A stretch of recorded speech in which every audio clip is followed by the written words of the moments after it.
Hi, it's Robin from Neighborhood Soup Night. Today I'm going to show you how to make liquid gold. Not really. Really, I'm going to show you how to make chicken stock using leftover chicken. To be clear, I am not precious about chicken stock. While I love homemade chicken bone broth, I do keep chicken broth concentrate on hand, and I also used boxed broth when I need to. That being said, this homemade bone broth is delicious and it elevates every dish you put it in. You start bone broth with leftover chicken from roasted chicken. So here is the chicken we had last night. Here is a chicken carcass I have had in the freezer for maybe a month. So you start with leftover chicken. Don't throw your carcass away. Stick it into the freezer in a gallon freezer bag and save it until the next time you're ready to make chicken stock. I'll state the obvious and tell you that, of course, your chicken is already seasoned from when you made roasted chicken. So we make chicken different ways. Usually when I'm making it, I will add salt and pepper along with herbes de Provence. I usually also have preserved lemon and garlic confit on hand, and I will put those into the carcass. So if you want to see how I make roasted chicken, I'm happy to show you how to do that. It's one of our family's comfort foods, and so we have it frequently. Sometimes people get sick of it, but that's okay. So the day before you're looking to make your stock, take your carcasses out of the freezer and let them thaw in the fridge.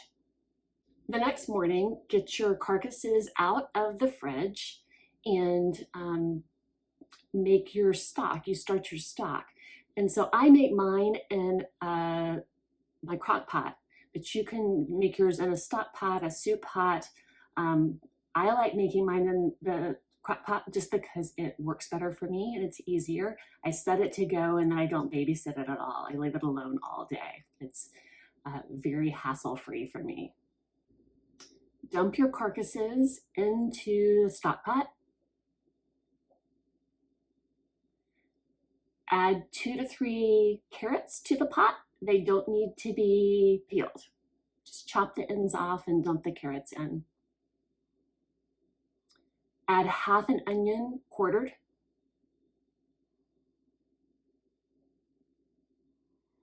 Add several stalks of celery. To this, add 2 to 3 bay leaves and a glug of apple cider vinegar. I'm guessing I add about a half cup of apple cider vinegar.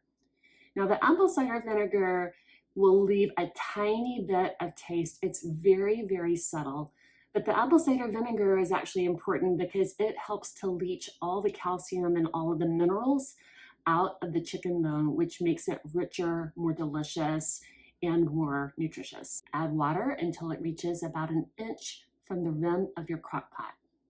Turn your crock pot to high and let it go until it starts boiling. This can take several hours. Once it starts boiling, you can turn it down if you would like. Now, I let my stock go all day. It usually takes 8 to 10 hours for my stock to cook. About an hour before you're ready to strain your stock, unplug the crock pot, turn it off so that it can begin to cool down just a bit. Put a strainer or a colander into a large bowl or a stock pot and dump the stock and bones into the strainer. You could also use a slotted spoon to remove the bones, but I think this method of just dumping it into a colander or a strainer is easier. This method using a colander will leave little chicken bits in your stock. If you want your stock with all the bits removed, you can strain it a second time using cheesecloth. I usually leave my stock to cool on the countertop for a couple of hours because it's so hot. After that, you can refrigerate your stock and it'll last about 4 days. You can also freeze yours. That's what I normally do. I usually make stock and then freeze it. In the deep freeze, it will last for up to a year. I'm curious how this works for you. Let me know if you make stock, and also let me know how it turns out. If you want to see how I used my chicken stock recently, take a look at this video right here.